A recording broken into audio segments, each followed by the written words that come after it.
Joining us now is David Rohde. He's executive editor for news at TheNewYorker.com. He's the author of the book In Deep, which details the lengths that Bill Barr went to protect Donald Trump at the U.S. Justice Department, which ultimately, in some ways, is what got us here today. David, it's nice to see you. Thank you for being here. Thanks for having me.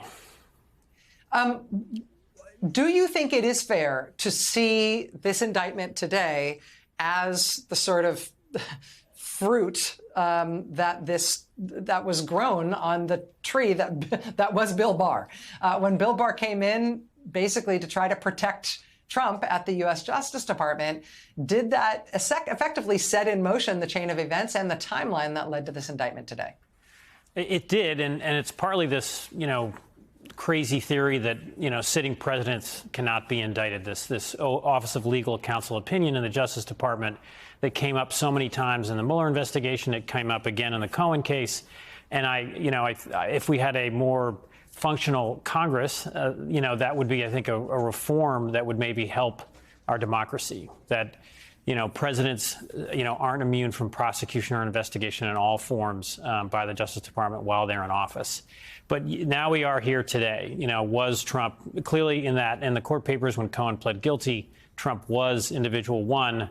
Can Alvin Bragg convince a Manhattan jury that that was true beyond a reasonable doubt? And you mentioned the threats, and we can talk about that more, but that is the concern here. A critical player in this trial is going to be the judge. And how do you give Donald Trump a fair trial? I completely agreed with what was said earlier by Andrew. Let's calm down. Let's let the system work. If Donald Trump is acquitted, that's fine. That's the way our system works. But I'm very concerned about how can a judge make this a fair trial without making it a crazy trial where jurors feel intimidated. Well, David, I know you spoke with prosecutors who have handled cases against Trump allies, particularly Trump allies who are sort of cut from the same cloth as he is, like people like Roger Stone. What did they tell you? What do you think we can extrapolate from those earlier cases in terms of how this one might go? So when Trump is arraigned, he will be released on bail, and that's normal. That's for any, I think, nonviolent crime. But there's a series of conditions he then agrees to with the judge so that he can be out on bail and so he can participate in the trial. He's got to obey what the judge tells him. And what happened in the Roger Stone trial, this is the sort of famous dirty trickster and Trump ally back to the Richard Nixon era. At one point during Roger Stone's trial, he posted a picture of the judge in his case, and there was a crosshairs, like a target, beside her face.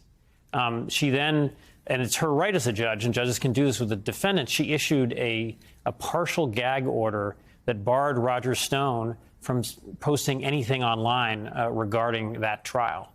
You can imagine what would happen if Donald Trump, if a judge in the upcoming trial were to limit his ability to speak online. And the most extreme step that, a judge could take, and this is the issue here, if he is intimidating jurors with threats of violence, they can revoke his bail.